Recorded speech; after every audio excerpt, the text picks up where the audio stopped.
నేను డైరెక్ట్ చెప్తా, ఎవరికి హక్కు లేదు. ఒక్క నిమిషం, ఇదే బైలాలో ఏది ఫెడరేషన్ బైలాలో ఏముంది?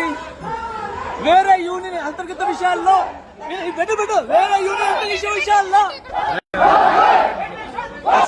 ఎస్ జానీ మాస్టర్ చాలా ఆవేశంగా ఆయన మాట్లాడుతున్నారు. సో ఫెడరేషన్లో ఉన్నటువంటి బైలాస్ ప్రకారం ఆ నిబంధనలు ఎవరు ఇక్కడ పాటించడం లేదు. వేరే యూనియన్కి సంబంధించినటువంటి అంతర్గత విషయాల్లో మరొక యూనియన్కి సంబంధించినటువంటి వ్యక్తులు వేలు పెట్టడం ఎంతవరకు కరెక్టు? అసలు ఫెడరేషన్ నిబంధనలు ఉల్లంఘిస్తున్నటువంటి వారి మీద ఎలాంటి చర్యలు తీసుకోవాలి?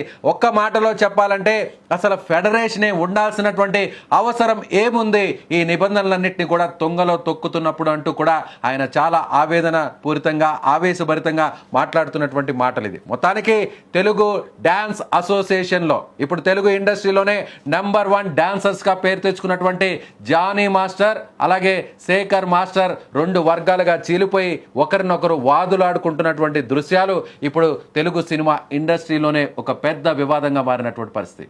సో మీకేమనిపిస్తుంది? ఇప్పటి వరకు తన డాన్సెస్తో ఒక నెంబర్ 1 డాన్స్ మాస్టర్స్గా ఉన్నటువంటి ఇద్దరు ఇవాళ ఆధిపత్య పోరులో భాగంగా ఒకరినొకరు బహిరంగంగా విమర్శించుకుంటూ తిట్టుకుంటూ 2 వర్గాలుగా చీలిపోయినటువంటి పరిస్థితిపై మీ అభిప్రాయాన్ని కామెంట్ చేయండి.